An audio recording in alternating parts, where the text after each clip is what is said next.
Relation avec toi-même et avec les autres. Quelle est ta relation avec toi? Comment est-ce que tu te traites? Comment est-ce que tu te parles? Comment est-ce que tu te respectes? C'est de ce qu'on parle aujourd'hui, notre propre relation envers soi-même. Yay! Je m'appelle Hélène Benoît, motivatrice éveilleuse à la magie d'être soi. Être soi dans sa pleine couleur, ça commence par avoir une relation saine envers soi-même. On a souvent le reproche de ah, c'est difficile avec une telle, un tel, au travail, dans les relations, il y a des manipulateurs, je me fais manipuler, X, Y discours que tu peux avoir. Mais est-ce que tu te manipules pas toi-même? Est-ce que tu manipules pas ta propre voix intérieure? Est-ce que tu te respectes toi-même? Souvent, on va dire des autres qui nous respectent pas, mais est-ce que toi-même, tu te respectes? Cette vidéo, c'est une vidéo, si ça te parle de la relation envers toi-même, abonne-toi à ma chaîne, pèse sur la cloche pour être informé d'à chaque fois que je vais mettre une vidéo. Partage la vidéo si tu penses que ça peut ajouter de la valeur pour quelqu'un, cette vidéo, et écris-moi dans les commentaires comment vis-tu ta relation envers toi-même. Eh oui, tu sais, souvent, on a tendance à projeter à l'extérieur, puis d'excuses, avoir nos excuses sur oui, mais un tel est comme ça, oui, mais telle situation arrive comme ça. Puis qu'est-ce qui se passe avec ça? C'est difficile pour moi. Alors, toutes ces situations-là, c'est pour te mettre en lumière ce qui se passe, toi, avec toi-même. Ce qui se passe à l'intérieur de toi. Alors, quelle est ta relation avec toi-même? Bien, moi, je me suis menti. Je me suis maltraitée. Je me suis couchée tard. Je me suis même tapé sa tête, tu sais. Puis des paroles. Ah, des paroles. Comment j'ai pu pas être fine envers moi-même? Si, mettons, j'aurais eu le même discours envers quelqu'un que j'ai eu envers moi-même, ben cette personne-là, elle ne voudrait pas être mon amie jamais dans son temps. On a écouté, on a déjà entendu, en fait, soit ta meilleure amie ou soit ton meilleur ami. Est-ce que tu te parlerais comme ça si tu étais ton meilleur ami, tu sais? Des fois, on a besoin de se faire brasser un peu, mais il y a aussi parfois avoir des douces paroles envers soi. Puis là, je veux mettre en lumière surtout les pensées qui sont à voix basse. Pas ceux que tu entends puis que tu prends conscience, parce que ceux-là, quand tu en prends conscience, tu as toujours la possibilité de les changer et de les choisir autrement. Je vais te donner un exemple que j'ai donné dernièrement à une amie. En fait, c'est toi, projette-toi comme si tu étais une autre personne, mais c'était un enfant. Un enfant de 5 ans à peu près, 4-5 ans. Puis cet enfant-là, lui, mettons, il t'arrive puis il dit hey, j'ai mal à mon dos, ou j'ai mal aux épaules, ou j'ai mal à la tête, tu sais. Puis là, l'enfant, il me dit ça, puis il pleure, là, tu sais, puis il pleure, puis il fait comme ah, j'ai mal. Puis là, toi, là, qu'est-ce que tu vas faire à cet enfant-là? Qu'est-ce que tu vas lui dire à cet enfant-là? Comment tu vas le traiter, cet enfant-là? Tu vas-tu lui dire mais non, c'est pas grave, retourne, vas-y encore jouer avec tes amis. C'est pas grave, tu sais. Ah, ça va passer, tu sais. On verra plus tard comment ça se passe. Ou ben, encore plus. T'sais. Tu vas-tu alourdir cette situation? Est-ce que tu vas en prendre conscience? Est-ce que tu vas faire en sorte de changer certaines choses pour qu'il puisse s'alléger de sa douleur? Est-ce que tu vas lui dire, repose-toi pendant une demi-heure, va faire une lecture ou, écoute une belle petite musique douce, c'est OK, on va calmer, on va prendre attention à ton mal de tête ou à ta douleur pour être capable d'aller voir ce qui se passe puis pourquoi. Qu'est-ce que ton corps est en train de te dire? Bien, ce petit enfant-là, c'est toi. Comment est-ce que tu te traites quand tu as mal? Mal aux épaules, mal au dos, mal à la tête. Ton corps, c'est ton warning. Il t'informe toujours de où est-ce que tu te positionnes, où est-ce que tu te situes. Si tu te stresses, si tu te mets de la pression, si tu, justement, tu n'es pas une relation saine envers toi-même, lui, il va faire comme « Hey, J'existe, là. Attends un petit peu, là. Je suis pas sûre qu'on est à la bonne place, là. C'est pas sain, c'est pas rempli d'amour. C'est maltraitance envers toi-même. Est-ce que tu es maltraitant? Est-ce que tu as de la maltraitance envers toi-même? Puis c'est plein de petits exemples pour te donner juste une prise de conscience de dire, OK, mais je suis super fine ou je suis super fin avec toutes les autres. Mes enfants, à mon travail, je suis avenant. Je prévois plein de choses. J'amène plein de solutions pour les autres. Mais pour toi, tu te positionnes où, toi, dans ta relation avec toi-même? Si tes relations avec les autres, c'est un peu difficile ou tu as l'impression d'être essoufflé, regarde ta situation avec toi-même, ta relation avec toi-même. Est-ce que tu n'es pas en train de t'essouffler toi-même? Est-ce que tu n'es pas en train justement de faire suffoquer, de t'amener dans une pression tellement grande que tu respires plus? Puis là, je reviens au corps. Le corps, c'est ton indication, ton premier indice avant-coureur qui dit « Wow! Il se passe quelque chose! » Par tes pensées, par ta façon de te traiter, par ta façon d'être avec toi-même. Puis là, quand je dis les voix basses, là, c'est souvent, tu sais, tu crois à quelque chose, puis là, tu dis, je vais y arriver, puis je vais réussir, puis je suis capable, go! Puis là, c'est des paroles valorisantes, puis encourageantes. Mais en arrière-plan, là, il se passe quoi? Il se passe quoi dans ta petite voix en arrière pour te sécuriser, pour essayer de sauver, pour essayer juste de te mettre en sécurité? Parce que cette voix-là, elle va toujours parler avec ton expérience, avec ce que tu as vécu, avec ce que tu as vu, avec ce que tu as entendu. Puis avec l'image que si tu te montres gentil envers toi-même, c'est peut-être pas correct. Qu'est-ce que les autres vont penser? Est-ce que c'est égoïste? Je vais me faire rejeter? Je ne serai pas aimée? Je ne ferai pas partie de la gang? Ou bien, si je réussis, si j'ai un diplôme ou si j'ai un mérite quelconque, je vais passer pour quoi? Encore? Est-ce que tout est cohérence? Tout est cohérence envers ce que tu désires, ce que tu penses, ce que tu t'envoies comme pensée. Pour avoir une relation saine, cohérente, dans l'abondance et la facilité envers toi-même. Si tu ne l'as pas vu, j'ai fait une vidéo sur la vibration. J'ai parlé sur la vibration de la cohérence entre esprit, corps et cœur. Mais ça revient un peu au même.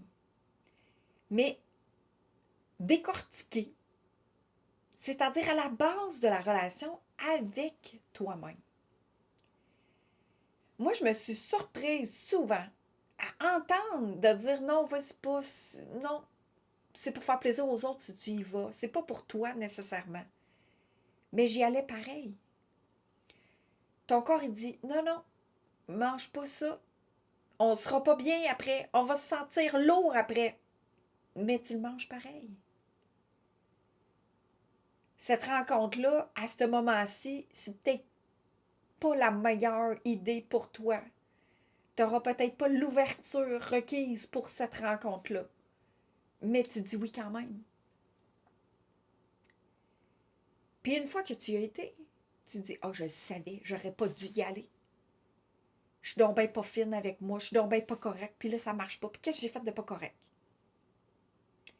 Puis aussitôt que tu es dans le « Qu'est-ce que j'ai fait de pas correct? » Tu es dans la contraction de toi-même, tu es dans la petitesse de toi, tu es dans la diminution de toi-même, tu n'es pas dans l'expansion, l'ouverture. Tu as vécu l'expérience d'y aller pareil. C'est OK. Tu as vécu l'expérience de c'était pas agréable, je le savais. La prochaine fois, est-ce que je peux l'écouter? Est-ce que je peux être en action, en cohérence avec ce que j'entends ou ce que j'ai comme feeling en dedans de moi? Est-ce que je suis prête à être plus à l'écoute puis à honorer davantage ce que je ressens? Parce que des fois, on est comme au combat avec nous-mêmes. On est comme dans un ring avec soi puis soi-même. Puis là, c'est comme, ah oh oui, tu vas y aller. Non, j'y vais pas. Ah oh oui, j'y vais. Oh non, j'y vais pas. Ouais, mais là, si j'y vais, il va se passer ça, ça, ça, ça, ça, ça. Puis là, si j'y vais pas, il va se passer ça, ça, ça. Mais là, je suis en train de m'isoler si j'y vais pas. Puis là, ton mental embarque, là. Puis toutes les raisons embarquent. Puis là, tu deviens en résistance. Tu deviens en non-cohérence avec ce que tu sens. Puis là, ton mental, il prend toute la place. Ah ouais, puis là, tu me diras, comment ça se passe pour en revenir? Comment on fait pour en revenir dans notre senti, dans notre feeling, puis arrêter toutes ces explications-là? Bien, c'est de calmer la tempête. Sors du ring. Sors du combat. Comment? C'est ce que j'entends? Comment? Oui. Simplement en revenant ici maintenant.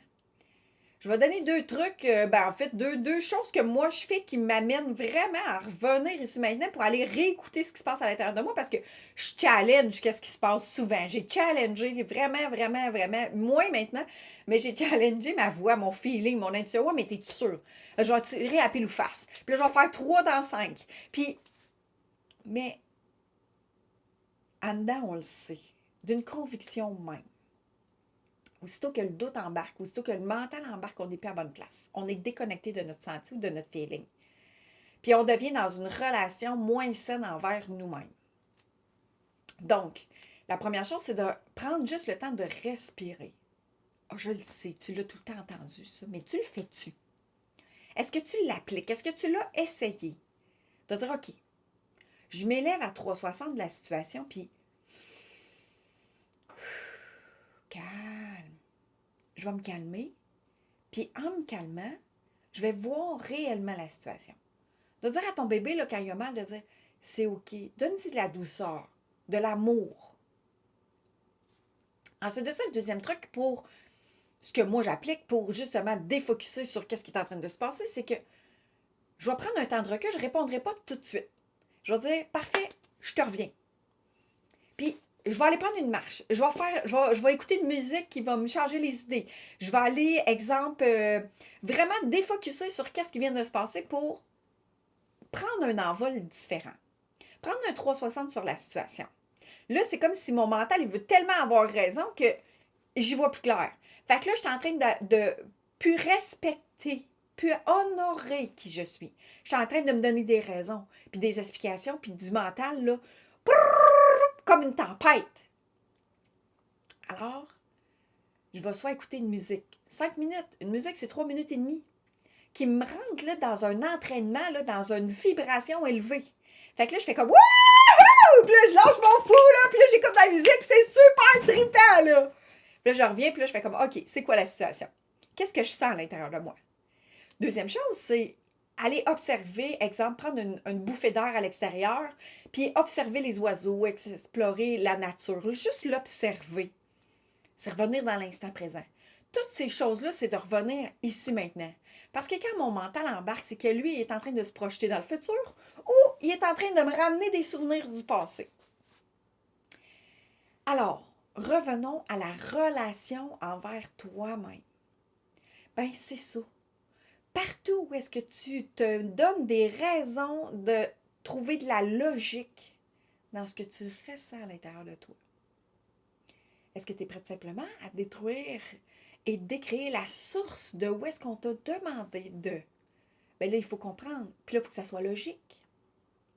Simplement de te recentrer sur ce que tu vibres, ce que ton corps t'indique. Et honorer ce qui se passe dans ton corps. Puis là, dire, OK, je me positionne où? Je suis en train de me stresser. Qu'est-ce qui est requis pour mon corps? De manger, de faire, d'être. Comment je peux faire pour augmenter ma vibration? Qu'est-ce que mon corps a besoin? Je me sens comment présentement? Épuisé. OK, je suis où? Ah, ben là, je vais t'en donner encore plus. Ah ouais, let's go, là, t'as pas fini, là. Mais tu sais, quand t'es épuisé, c'est que t'es hors connexion de quelque chose. T'es hors connexion de, en fait, toi-même. T'es rendu dans ton mental, ou t'es rendu dans le futur, ou t'es encore dans le passé. Tu es dans des prévisions, des spéculations. Ce qui fait que c'est épuisant. Tu es peut-être même en résistance. C'est épuisant. C'est fou comment c'est épuisant quand on est en résistance. Mais quand on suit le flot, de ce qui vient à l'intérieur de nous, là, ça se fait tellement tout seul. Quand on essaie de forcer les choses, c'est dur. Mais Colin, que quand on suit notre feeling, là, ça y va, là. Ça coule, c'est cool. Ça y va tout seul. Puis on est pleine d'énergie. Et moi, j'étais une personne là, qui faisait des siestes la fin de semaine. Puis à tout bout de champ, là, je revenais de travailler, il était 4 heures. Là, puis là, à tout bout de champ, c'est à n'importe quel moment, là, sur l'heure du midi, je me reposais dans l'auto, ou j'allais faire un petit dodo de 15 minutes, je mangeais vite, vite, vite, ou je mangeais après, sur l'heure, devant mon ordinateur en train de travailler pour être capable de me reposer parce que j'étais épuisée. Ça, là, je te parle pas de v'là 10 ans, v'là 4 ans, v'là 5 ans. Puis, je me suis rendu compte que quand ça l'arrive, j'essayais de forcer les choses. J'étais plus à l'écoute de moi, j'étais plus en cohérence avec ce qui se passait dans mon corps, dans mon intuition, dans mon feeling, dans ma connexion. J'étais déconnectée de moi, je pouvais bien être épuisée. Quand tu te déconnectes de toi-même, pouf! Brrr, on tombe dans les batteries. C'est comme si on enlève les batteries. Puis là, tu penses que les batteries vont marcher tout seules. Mais ça y prend un corps. Fait que toute la connexion entre ton esprit, ton être et toi, comme corps physique. Alors, plus tu vas entendre, plus tu vas écouter, plus tu vas percevoir ce qui se passe à l'intérieur de toi, plus tu vas être en énergie, tu vas être en connexion. C'est comme si je te dirais, l'arbre, il se déracine pour essayer de prendre des décisions, savoir s'il va faire pousser ses feuilles ou pas. Mais en fait, lui, il est toujours en connexion avec la terre, toujours en connexion avec l'air, toujours en connexion. Toi, c'est comme si des fois, tu te déconnectais, puis tu penses que ça va tout fonctionner quand même. Mais c'est là que, quand on force les choses, on se déconnecte de soi, qu'on devient épuisé. On se déconnecte de l'abondance, on se déconnecte de tout ce qui est présent autour de nous et en nous. Donc, quelle relation as-tu avec toi? Quelle relation, yeux dans les yeux, là, toi avec toi-même? Puis là, je dis pas ton mental avec ton mental, ton être avec ton être. Qu'est-ce qui se passe? Comment est-ce que tu te parles? Quelle pression est-ce que tu te mets? Est-ce que tu es doux, indulgent ou tu es rough, tu es dur, tu te fouettes quasiment? Est-ce que tu le saoules? Est-ce que tu le nourris pas sainement? Est-ce que tu le forces à faire des choses, ton corps? Puis après, tu lui demandes de toujours répondre à tes demandes. Mais est-ce que vous êtes en fusion? Est-ce que vous êtes en cohérence, les deux ensemble, ton esprit, ton être et ton corps? Quelle relation est-ce que tu as envers toi-même? Puis compare ça à une relation comme si tu avais avec un enfant de 5 ans, puis dire, je le traite comment, moi, cet enfant-là de 5 ans? Je lui parle comment? Je lui mets quelle pression? Je l'oblige à faire quoi? Puis c'est toujours une question de choix de dire, OK, il y a peut-être des choses qui sont moins agréables à faire parce que tu as moins d'habilité, c'est moins agréable, c'est moins le fun. Mais est-ce que tu choisis d'y aller dans la légèreté ou dans la lourdeur? Est-ce que tu choisis parce que c'est pas le choix? Ou bien tu choisis de dire, ben OK, je vais aller regarder ce qui est agréable dans cette rencontre-là aujourd'hui au lieu de focusser sur ce que j'aime pas. Regardez ce que tu peux acquérir. Parce que si la situation elle est là, si la rencontre elle est là, il y a sûrement quelque chose à apprendre de cette situation-là pour toi, pour t'éveiller encore plus à toi-même. Être encore plus dans une légèreté, dans une énergie, dans une vitalité. Oui, dans une vitalité. Oui. Est-ce que tu es prête à connecter avec toi, ton être, et entendre ce que ton corps te dit? De dire, hey, c'est vrai, il se passe telle affaire dans mon épaule, il se passe telle chose dans mon bras. Il me semble que j'ai toujours mal à mon oreille, ou j'ai mal à l'œil. Je suis en train de me regarder moi-même, ou je suis en train de faire pour les autres. s'analyser dans son corps physique pour savoir ce qu'il est en train de nous dire. Si on est en relation d'amour envers soi ou de haine, est-ce qu'on l'aime notre corps? Est-ce qu'on aime ce qu'il nous transmet comme information? C'est sûr que si t'es toujours en train de lui dire « Ouais, t'es pas mal gros aujourd'hui. Ouais, t'as-tu vu qu'est-ce que t'as de l'air? Ouais, il me semble que t'es bougon aujourd'hui. » Puis tu le critiques, puis tu le juges. Ben, ça se peut que ça soit lourd. Ça se peut que ça soit épuisant. Et si tu y mettais un peu de joie et que tu focusais sur ce que tu avais, tu focusais sur des belles pensées, remplies d'amour pour toi, ton être et ton environnement, puis tu verras peut-être tes relations autour de toi changer. Écris-moi-le dans les commentaires. Alors, je te dis, aime ma vidéo, pèse sur la cloche. Si tu penses que ça peut rajouter de la valeur à quelqu'un, partage-lui cette vidéo et surtout, abonne-toi à ma chaîne. Je te souhaite une journée remplie, une soirée, une journée, le moment dans lequel que tu l'écoutes, de façon, ce moment-là, lumineux, rayonnant et rempli d'amour envers toi-même.